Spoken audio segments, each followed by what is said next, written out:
How much time do you spend on billing every month? Is your team stuck invoicing one matter at a time or chasing down approvals and drafts? With WiseOwl, bulk billing transforms the way your firm invoices, turning hours into minutes. Let's explore the bulk billing functionality in WiseOwl and see how it can make your billing quicker. Head to the New Invoice drop-down and select Bulk Create from the drop-down menu. You'll be able to run searches based on what type of billing you want to do, billing by matter type, responsible fee earner, or firm-wide for the entire month.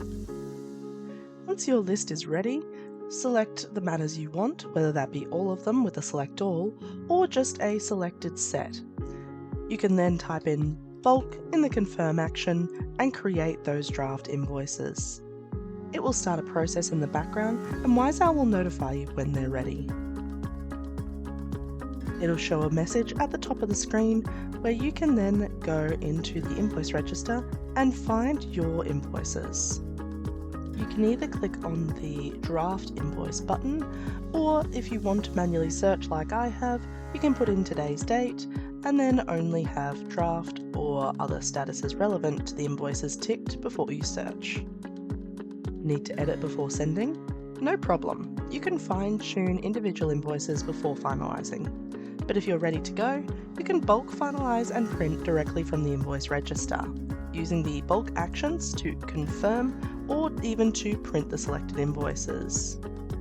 Confirming will ask you to double check before confirming, and then you can select the print invoice button, choose the template that is relevant for the invoice styles that you're printing, and then press the print button. This will queue in a background operation and a message will appear on the screen once the bulk print is ready. And even better, WiseOwl automatically pulls in the primary contact's email for delivery, saving you another step. WiseOwl makes your billing easy. You can click to view the PDFs, to download all of the invoices as a zip file, or you can access the invoices in your documents backend under the temporary downloads folder. You've also got a handy email summary, which shows you the primary contact's email for delivery, saving you another step. Faster billing, fewer errors, and more time doing the work that matters with WiseOwl Legal.